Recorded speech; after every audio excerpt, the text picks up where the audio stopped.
So ಇದರಲ್ಲಿ ನಾವು ಹೇಳಿದ್ವಿ simple harmonic motion is the simplest form of oscillatory motion. Simple example for the oscillatory motion ಅಂತ ನಾನು ಹೇಳಿದ್ದೆ. ಓಕೆ, ಸೊ ಇದರ ಡೆಫಿನಿಷನ್ ಏನು? Simple harmonic motion, simple harmonic motion. Harmonic ಅಂದ್ರೆ ಏನಂದ್ರೆ ಒಂದು ನಿರ್ದಿಷ್ಟ ಕ್ರಮದಲ್ಲಿ ಅದು ರಿಪೀಟ್ ಆಗ್ತಾ ಇರ್ತದೆ. Harmonic smooth motion. ಹಾರ್ಮೋನಿಕ್ ಅಂದ್ರೆ smooth motion, right? So simple harmonic motion is not any periodic motion, but one in which displacement is a sinusoidal function of time. ಸ್ವಲ್ಪ ಡಿಫಿಕಲ್ಟ್ ಆಗ್ತದೆ ಇದು ವರ್ಡ್. ಏನು ಸೈನುಸೈಡಲ್ ಅಪ್ಪ ಅಂತಂದ್ರೆ, sinusoidal ಅಂತ ನಾವು ಏನು ಕರಿತೀವಪ್ಪ ಅಂತಂದ್ರೆ actually it is derived from the mathematical word that is sine or cosine functions ಅಂತ ನಾವು ಕರಿತೀವಿ. ನೀವು ಮ್ಯಾಥಮೆಟಿಕಲ್ ಟ್ರಿಗ್ನೋಮೆಟ್ರಿ ಓದಿದ್ರೆ ಸೈನ್ ಆ್ಯಂಡ್ ಕೋಸೈನ್ ಇವೆರಡು ಟರ್ಮ್ ನೀವು ತಿಳ್ಕೊಂಡಿರ್ತೀವಿ. ಸೊ ನಾವು ಯಾವ ಕರ್ವ್ ನಾವು ಒಂದು ಡ್ರಾ ಮಾಡಿದ್ರೆ ಅಥವಾ ಸೈನ್ ಫಂಕ್ಷನ್ ಅಥವಾ ಕೋಸೈನ್ ಫಂಕ್ಷನ್ ಅಲ್ಲಿ ನಾವು ಕರ್ವ್ ಡ್ರಾ ಮಾಡಿದ್ರೆ ಅದು ಯಾವ ತರ ಬರುತ್ತೆ ಅಂದ್ರೆ ಈ SHM simple harmonic motion curve ಬರುತ್ತೆ. ಅದಕ್ಕೆ ನಾವು ಆ ಕರ್ವ್ ಏನಂತಪ್ಪ ಅಂದ್ರೆ ಸೈನ್ ಕರ್ವ್ ಅಥವಾ ಕೋಸೈನ್ ಕರ್ವ್. ದ ರಿಸಲ್ಟೆಡ್ ಎರಡೂ ಕಂಬೈನ್ ಮಾಡಿ ಏನೇನಂತ ಕರಿತೀವಿ ಅಂದ್ರೆ ಸೈನುಸೈಡಲ್ ಫಂಕ್ಷನ್ಸ್ ಅಂತ ನಾವು ಕರಿತೀವಿ. ಯಾವ ತರ ಇರುತ್ತೆ, ಅದು ಯಾವ ತರ ನಾವು ಇಂಟರ್ಪ್ರಿಟ್ ಮಾಡಬೇಕು ಅಥವಾ ಡ್ರಾ ಯಾವ ತರ ಮಾಡ್ಬೇಕು ಅನ್ನೋದನ್ನ ನಾವು ಜಸ್ಟ್ ಡಿಸ್ಕಸ್ ಮಾಡೋಣ ಇದೇ class. So let's concentrate on this. ಇಲ್ಲಿ ಏನ್ ಮಾಡೋಣ, ನಾವಿಲ್ಲಿ ಒಂದು ಎಕ್ಸಾಂಪಲ್ ಅಬ್ಸರ್ವ್ ದಿಸ್. ಜಸ್ಟ್ ಇದನ್ನ ಅಬ್ಸರ್ವ್ ಮಾಡಿರಿ ವಿಡಿಯೋ, ರೈಟ್?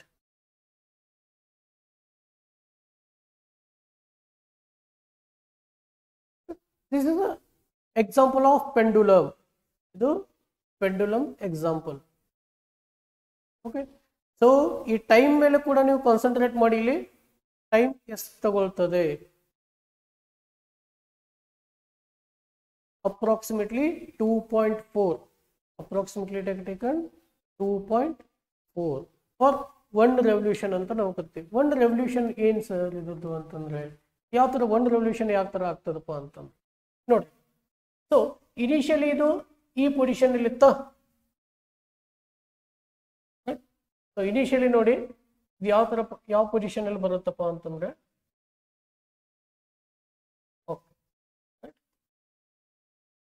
ಇನಿಷಿಯಲಿ ಇದು ಇನಿಷಿಯಲ್ ಪೊಸಿಷನ್, ಹೌದಾ? ಇದು ಇನಿಷಿಯಲ್ ಪೊಸಿಷನ್.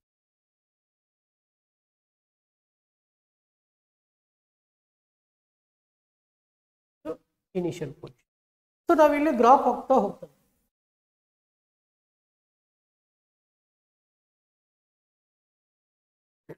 ಒಂದು ಟೇಬಲ್ ಹಾಕೊಂತ ಹೋಗೋಣ. ಸರಿ, ಒಂದು ಟೇಬಲ್ ಹಾಕ್ತಾ ಹೋಗೋಣ.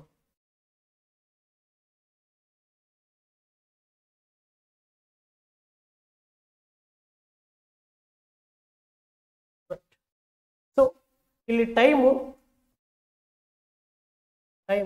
ಮತ್ತೆ ಡಿಸ್ಟೆನ್ಸ್, ಟೈಮ್ ಮತ್ತೆ ಡಿಸ್ಟೆನ್ಸ್ ಅಂತ ಅನ್ಕೊಳ್ತೀವಿ. ಓಕೆ, ಸೊ ಇದೊಂದು ಟೋಟಲ್ ಒಂದು ರೆವಲ್ಯೂಷನ್ ಅಂದ್ರೆ ಈ ಪೊಸಿಷನ್ಲಿಂತ ಇಲ್ಲಿವರೆಗೂ ಬಂದು ಮತ್ತೆ ವಾಪಸ್ ಇಲ್ಲಿಗೆ ಹೋಯ್ತಪ್ಪ ಅಂತಂದ್ರೆ ವಾಪಸ್ ಇನಿಷಿಯಲ್ ಪೊಸಿಷನ್ ಅಂದ್ರೆ ಒಂದು ರೆವಲ್ಯೂಷನ್ ಅಂತ ನಾವು ಕನ್ಸಿಡರ್ ಮಾಡ್ತೀವಿ. ಓಕೆ, ಸೊ ಇಲ್ಲಿ ನಾವು ಅರ್ಲಿಯರ್ ಇದು ವಿಡಿಯೋ ಕಂಪ್ಲೀಟ್ ಪ್ಲೇ ಮಾಡಿದಾಗ ಏನ್ ಬಂದಿತ್ತಪ್ಪ ಅಂದ್ರೆ ನಮಗೆ ಅಪ್ರಾಕ್ಸಿಮೇಟ್ಲಿ 240 ಸೆಕೆಂಡ್ಸ್ ನಮಗೆ ಟೈಮ್ ಬೇಕಾಗಿತ್ತು. 240 ಸೆಕೆಂಡ್ಸ್ ಒಂದು ರೆವಲ್ಯೂಷನ್ ಆಗ್ಬೇಕಂದ್ರೆ, ರೈಟ್? ಒಂದು ರೆವಲ್ಯೂಷನ್ ಆಗ್ಬೇಕಂದ್ರೆ ನಮಗೆ 240 ಸೆಕೆಂಡ್ಸ್ ನಮಗೆ ಬೇಕಾಗಿತ್ತು. ಇದು ಏನು? ಪೀರಿಯಡ್. ಈ 240 ಸೆಕೆಂಡ್ ಅನ್ನೋದು ನಮ್ದು ಏನಿದು ಪೀರಿಯಡ್. ಇದನ್ನ ನಾನು ಸೆಕ್ಷನ್ಸ್ ಮಾಡ್ತಾ ಹೋಗ್ತೀನಿ. ಇದನ್ನ ನಾನು 4 ಡಿವೈಡ್ ಮಾಡ್ತೇನೆ, 4 ಸೆಕ್ಷನ್ಸ್. 240/4 ಅಂದ್ರೆ 60 ಸೆಕೆಂಡ್ಸ್. ಯಾಕೆ ಸರ್ ಡಿವೈಡ್ ಮಾಡಿದ್ವಿ ನಾವು? ಇಲ್ಲಿ ನೋಡಿ, ಈ ಪೊಸಿಷನ್ ಇಂದ ಈ ಪೊಸಿಷನ್ಗೆ ಬಂದ್ರೆ ರೈಟ್, ಇದು 1/4 ಮೀನ್ಸ್ 25% ರೆವಲ್ಯೂಷನ್ 25% ಕನ್ಸಿಡರ್ ಮಾಡ್ದಂಗೆ. ಕಂಪ್ಲೀಟ್ ಮಾಡಿದಂಗೆ ಮೋಷನ್, ಹೌದಾ? ಇಲ್ಲಿಂದ ಇಲ್ಲಿಗೆ. ನೆಕ್ಸ್ಟ್ ಇಲ್ಲಿಂದ ಇಲ್ಲಿಗೆ ಹೋದಾಗ ಒಂದು ರೆವಲ್ಯೂಷನ್ ಅಂತ 50% ಕಂಪ್ಲೀಟ್ ಆಗ್ತೈತಿ. ಇದು 25% ಕಂಪ್ಲೀಟ್ ಆದಂಗ, ರೈಟ್? ಈ ಪಾಯಿಂಟಿಗೆ ಬಂದಾಗ 50% ಕಂಪ್ಲೀಟ್ ಆದ, 50%. ಸೊ ನೆಕ್ಸ್ಟ್ ವಾಪಸ್ ಇಲ್ಲಿಂದ ಇಲ್ಲಿಗೆ ಬರ್ತದೆ, ಹೌದಾ? ಅವಾಗ 75% ಕಂಪ್ಲೀಟ್ ಆದ. ವಾಪಸ್ ಈ ಪೊಸಿಷನ್ ಇಂದ ಮತ್ತೆ ರಿವರ್ಸ್ ಬಂದಾಗ ವಾಪಸ್ ಅದೇ ಪೊಸಿಷನ್, ಇನಿಷಿಯಲ್ ಪೊಸಿಷನ್ಗೆ ಬಂದ್ರೆ 100% ಕಂಪ್ಲೀಟ್ ಆಯಿತು. ಒಂದು ರೆವಲ್ಯೂಷನ್ 100% ಕಂಪ್ಲೀಟ್ ಆಯ್ತು. ಕ್ಲಿಯರ್? ಸೊ ಅದಕ್ಕೆ ನಾನು ಏನು ಮಾಡಿದ್ದೀನಿ ಇಲ್ಲೇ, ಈ ಟೋಟಲ್ ಪೀರಿಯಡ್ 240 ಸೆಕೆಂಡ್ಸ್ನ ಡಿವೈಡ್ ಮಾಡ್ಕೊಂಡಿದ್ದೀನಿ 4 ಸೆಕ್ಷನ್ ಅಲ್ಲಿ. ಸೊ 160.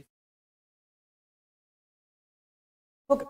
ಸೊ ಈಗ ಏನು ಮಾಡ್ಬೇಕಪ್ಪ ಅಂತಂದ್ರೆ, ನಾನೇನು ಮಾಡ್ಬೇಕು ಈಗ ಅಂತಂದ್ರೆ, ಜಸ್ಟ್ ಇದನ್ನ ಡಿವೈಡ್ ಮಾಡ್ತಾ ಹೋಗ್ತೀನಿ. ರೈಟ್? ಇದನ್ನ ಡಿವೈಡ್ ಯಾವ ತರ ಮಾಡ್ತೀನಪ್ಪ ಅಂತಂದ್ರೆ, ಈ 60 ಸೆಕೆಂಡ್ಸ್ ಏನಿತ್ತಲ್ಲ, ರೈಟ್? ಸೊ ಇವಾಗ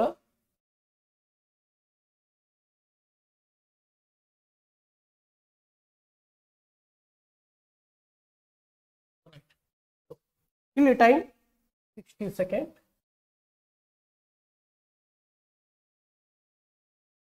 60, ಆಮೇಲೆ 60 + 60 120, okay, 180, 240. Initially it is 0. Initial time ಅಂದ್ರೆ 0 ಸೆಕೆಂಡ್, ಯಾವುದೋ ಟೈಮ್ ಲ್ಯಾಪ್ಸ್ ಆಗಿರಲ್ಲ, ಇನ್ನೂ ಸ್ಟಾರ್ಟೇ ಕೂಡ ಆಗಿರೋದಿಲ್ಲ. So initially it is 0. ಈಗ ನೋಡಿ ಅಬ್ಸರ್ವೇಷನ್ ಮಾಡಿ, ಅದು ಮೂವ್ ಆಯ್ತಾ? ರೈಟ್? ರೈಟ್? ಸೊ ಈ ತರ ಮೂವ್ ಆಗ್ತದ. ಈ ಪೊಸಿಷನ್ ಇದ್ದಾಗ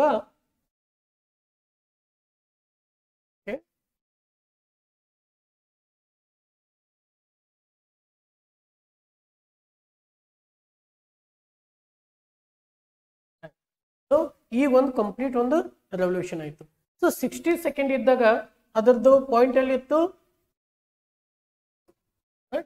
ಇದು at 60 ಸೆಕೆಂಡ್. ಇಲ್ಲಿ ಆಂಗಲ್ ಎಷ್ಟು ಅಂತಪ್ಪ? ಡಿಸ್ಟೆನ್ಸ್ ನಾವು ಆಂಗಲ್ ಅಲ್ಲಿ ಮೆಜರ್ ಮಾಡ್ತೀವಿ. ಡಿಸ್ಟೆನ್ಸ್ ನಾವು ಆಂಗಲ್ ಅಲ್ಲಿ ಮೆಜರ್ ಮಾಡ್ತೀವಿ, ರೈಟ್? ಸೊ ಈ ಡಿಸ್ಟೆನ್ಸ್ ಎಷ್ಟು ಬಂತಿದ್ದು? 90 degree. is 90 degree. Somewhat distance, it is 90 degree. Okay. Then, so next again ನಾನು ರೆವಲ್ಯೂಷನ್ ಕೊಟ್ಟಾಗ 120 ಸೆಕೆಂಡ್ಸ್ ಆದ್ಮೇಲೆ, ಈ 120 ಸೆಕೆಂಡ್ಸ್ ಆದ್ಮೇಲೆ ಈ ಪೊಸಿಷನ್ಗೆ ಬಂತು, ರೈಟ್? ಸೊ ಇಲ್ಲಿಂದ ಇಲ್ಲಿಗೆ ಎಷ್ಟು ಆಂಗಲ್? ಇಲ್ಲಿಂದ ಎಷ್ಟಿದು ಡಿಸ್ಪ್ಲೇಸ್ಮೆಂಟ್? ನಾವು ಆಂಗಲ್ ದಾಗ ತಗೊಳ್ತೀವಿ ಡಿಸ್ಪ್ಲೇಸ್ಮೆಂಟ್, ಯಾಕಂದ್ರೆ ಈ ತರ ಕರ್ವ್ ಇದೆಯಲ್ಲ, right? So linear distance, straight line ಇದ್ದಾಗ ನಾವು ಡಿಸ್ಟೆನ್ಸ್ ತಗೊಳ್ತೀವಿ, ಸೆಂಟಿಮೀಟರ್ ಆಯ್ತು, ಮೀಟರ್ ಆಯ್ತು, ಕಿಲೋಮೀಟರ್ ಆಯ್ತು. ಕರ್ವ್ ಇದ್ದಾಗ ನಾವು ಆಂಗಲ್ ಮೆಜರ್ ಮಾಡ್ಬೇಕಾಗ್ತದೆ. ಸೊ ಇದು ಎಷ್ಟೀಗ? 180. ಸೊ ನೆಕ್ಸ್ಟ್ ಅದೇ ತರ ನೆಕ್ಸ್ಟ್ ಕಂಟಿನ್ಯೂ ಆದಾಗ ಇಲ್ಲಿಂದ ವಾಪಸ್ ಇಲ್ಲಿ ಬಂತು, ಓಕೆ, ಈ ಪೊಸಿಷನ್ಗೆ. ಅವಾಗ ಎಷ್ಟಾಯ್ತು angle? 180 + 90, 180 + 90,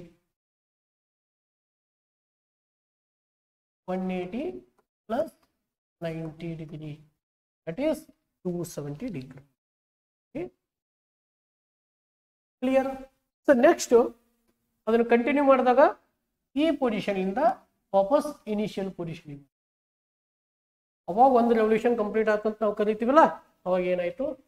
360 angle complete, it is 360. So ಇದನ್ನ ನಾನು ಏನ್ ಮಾಡ್ತೀವಿ ಅಂದ್ರೆ ಗ್ರಾಫ್ ಹಾಕ್ತೀನಿ. ಗ್ರಾಫ್ ಯಾವ ತರ ಹಾಕ್ತೀವಿ ಅಂದ್ರೆ, so 1 it is displacement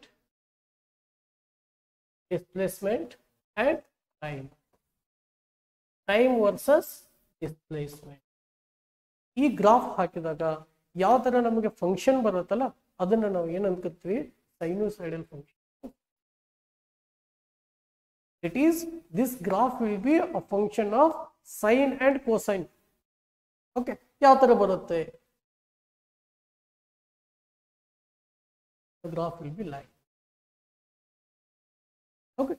so ಇದನ್ನ ಎಕ್ಸ್ಪ್ಲೇನ್ ಮಾಡಿದ್ರೆ ಯಾವ ತರ ಮಾಡ್ಬೋದಪ್ಪ ಅಂತಂದ್ರೆ ಇದು initial position at time t is equal to 0, at time t is equal to 0. Okay, so next displacement ಇದು ಏನಿದು at time 60 seconds, at time 60 seconds.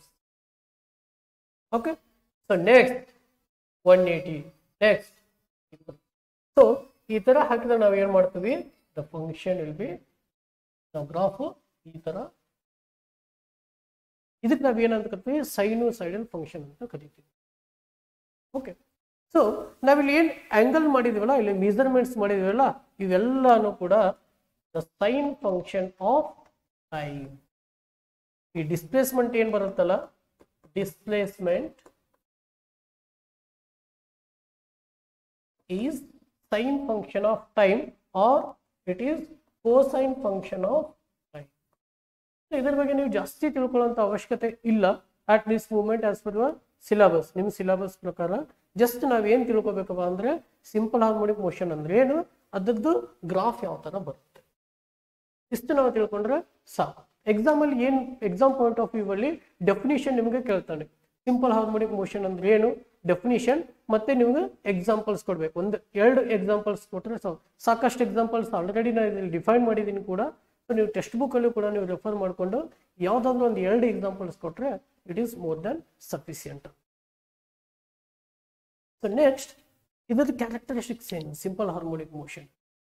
Okay, so first is it is the acceleration. Acceleration ಅಂದ್ರೆ ಏನು, the change of velocity. ಅದೇ ನಾವು ಮುಂಚೆ ಇದನ್ನು ಕೂಡ discuss ಕೂಡ ಮಾಡಿದ್ವಿ ಇಲ್ಲಿ ಫ್ಲೂಯಿಡ್ ಮೆಕ್ಯಾನಿಕ್ಸ್ ಅಲ್ಲಿ. Acceleration is nothing but change of velocity. Velocity ಎಲ್ಲಿರುತ್ತೆ ಸರ್, ಯಾವಾಗ ಮೋಷನ್ ಇರ್ತದಲ್ಲ ಅಲ್ಲಿ ವೆಲಾಸಿಟಿ ಖಂಡಿತ ಇದ್ದೇ ಇರ್ತದೆ. ನಾವು ಬೇಕಾದ ಸಾಕಷ್ಟು ಎಕ್ಸಾಂಪಲ್ಸ್ ಇಲ್ಲಿ ತಗೊಂಡಿದ್ವಿ. ಒಂದು ಶಿಪ್ ಮೂವ್ಮೆಂಟ್ ಇದ ಎಕ್ಸಾಂಪಲ್ ತಗೊಂಡಿದ್ವಿ, ಅಥವಾ ಸೀಸಾ ಎಕ್ಸಾಂಪಲ್ಸ್ ತಗೊಂಡಿದ್ವಿ, ಆಮೇಲೆ earth rotation of earth example ತಗೊಂಡ್ವಿ. ಈ ಎಲ್ಲ ಕಡೆ ಮೋಷನ್ ಇದ್ದಾಗ ಕೂಡ ವೆಲಾಸಿಟಿ ಅಂತ ಇರಲೇಬೇಕಾ, ವೆಲಾಸಿಟಿ ಇದ್ದ ಮೇಲೆ ಎಕ್ಸಲರೇಷನ್ ಖಂಡಿತ ಇರಲೇಬೇಕು. ಸೊ ಈ ಸಿಂಪಲ್ ಹಾರ್ಮೋನಿಕ್ ಮೋಷನ್ ಅಲ್ಲಿ ಏನು ಎಕ್ಸಲರೇಷನ್ ಚೇಂಜ್ ಆಗ್ತದಲ್ಲ ಅದು ಯಾವ್ದ್ರ ಮೇಲೆ ಡಿಪೆಂಡ್ ಆಗಿರುತ್ತೆ ಸರ್ ಅಂದ್ರೆ it is depend upon the displacement. Displacement ಅಂದ್ರೆ ನಾವು ಆಲ್ರೆಡಿ ಡಿಸ್ಕಸ್ ಮಾಡಿದ್ವಿ. So in SHM, that is simple harmonic motion, the acceleration of particle or it is object, ನಾವೆಲ್ಲಿ ವಸ್ತು ಅಂತ ಕನ್ಸಿಡರ್ ಮಾಡ್ತೀವಿ. So it is directly proportional to displacement and it is directed towards mean position. Directed towards mean position ಅಂದ್ರೆ ಏನ್ ಗೊತ್ತೇನ್ರಿ, ಅದು always ತನ್ನ equilibrium position ಬರ್ಲಿಕ್ಕೆ ಪ್ರಯತ್ನ ಪಡ್ತದ. ನಾನು ಜೋಕಾಲಿದ ಎಕ್ಸಾಂಪಲ್ ಕೊಟ್ಟೆ, ಜೀಕುದ್ ಬಿಟ್ರಪ್ಪ ಯಾರಾದ್ರೂ ತೂಗುದ್ ಬಿಟ್ರೆ ಏನಾಗ್ತದ, ಕ್ರಮೇಣವಾಗಿ ಅದು ರೆಸ್ಟ್ ಅಲ್ಲಿ ಬರ್ಲಿಕ್ಕೆ ಪ್ರಯತ್ನ ಪಡ್ತದ, ಹಂಗೆ ಜಿಗ್ತಾ ಇರ್ತದ ಇಲ್ಲ. So it is always directed towards it's equilibrium position. Then the total energy of particle exhibiting simple harmonic motion is conserved. Total energy is conserved. ಏನ್ ಸರ್ ಟೋಟಲ್ ಎನರ್ಜಿ ಕನ್ಸರ್ವ್ಡ್ ಅಂದ್ರೆ, ನಾವೇನ್ ದೂಕ್ತಿವಲ್ಲ, ದೂಕ್ಬೇಕಾದ್ರೆ ನಾವು ಎನರ್ಜಿ ಸ್ಪೆಂಡ್ ಮಾಡ್ತೀನಿಲ್ಲ, ಅಷ್ಟೇ energy ಈ motion ಅಲ್ಲಿ ಖರ್ಚಾಗ್ತದೆ. Correct right? ಅಂದ್ರೆ ನಾವು ಸಾವಕಾಶ ತೂಗಿದ್ರೆ ಇದ್ರದ್ದು ಮೋಷನ್ ಸಾವಕಾಶ ಇರ್ತದೆ ಜೋಕಾಲಿದು. ನಾವು ಜೋರಾಗಿ ತೂಗಿದ್ರೆ ಅದ್ರದ್ದು ಮೋಷನ್ ಜೋರಾಗಿರ್ತದೆ. ಹೌದಾ? ಒಂದೊಂದ್ಸಲ ಎಷ್ಟು ತೂಗ್ತೀವಪ್ಪ ಅಂತಂದ್ರೆ ಕುಂತೊಂದು ಬೀಳಂಗ್ ತೂಗ್ತೀವಿ. ಸೊ ಅದು ಈಕ್ವಲ್ ಇರ್ತದಂತ. ನಾವು ಯಾವ ತರ ಪ್ರೆಷರ್ ಅಥವಾ ಯಾವ ತರ ಫೋರ್ಸ್ ಅಥವಾ ಯಾವ ತರ ಎನರ್ಜಿ ಕೊಡ್ತೀವಿ ಅದೇ ತರ ಇಲ್ಲಿ ಸಿಂಪಲ್ ಹಾರ್ಮೋನಿಕ್ ಮೋಷನ್ ಅಲ್ಲಿ ಮೋಷನ್ ಇರ್ತದೆ. ಪೆಂಡುಲಮ್ ತಗೊಂಡಿವಿ ನಾವಿಲ್ಲಿ, ಗಡಿಯಾರದ ಲೋಲಕ, ರೈಟ್? ಸೊ ಇಲ್ಲಿ ಏನಪ್ಪಾ ಎನರ್ಜಿ ನಾವು ಕೊಡ್ತೀವಿ ಅಂದ್ರೆ ಬ್ಯಾಟರಿ ಕೆಪಾಸಿಟಿ. 3 ಸೆಲ್ ಹಾಕಿದಪ್ಪ ಅಂದ್ರೆ ಇದ್ರ ಮೋಷನ್ ಜಾಸ್ತಿ ಇರ್ತದೆ. ಒಂದೇ ಸೆಲ್ ಇತ್ತಪ್ಪ ಅಂದ್ರೆ ಇಷ್ಟೇ ಇರ್ತದೆ ಮೋಷನ್. ನೀವು ನೋಡಿರ್ಬೋದು ಈ ಪಿರಿಯಡ್ ಅಲ್ಲಿ. ಇದ್ರ ಮೋಷನ್ ಎಷ್ಟು, it is very small, displacement ಬಹಳ ಕಡಿಮೆ ಅದ. ಸೊ ಎಷ್ಟು ಎನರ್ಜಿ ಕೊಡ್ತೀವಿ ನಾವು ಅಷ್ಟೇ ಎನರ್ಜಿಲಿ ಕನ್ವರ್ಟ್ ಆಗ್ತದೆ. Means energy is conserved. Clear?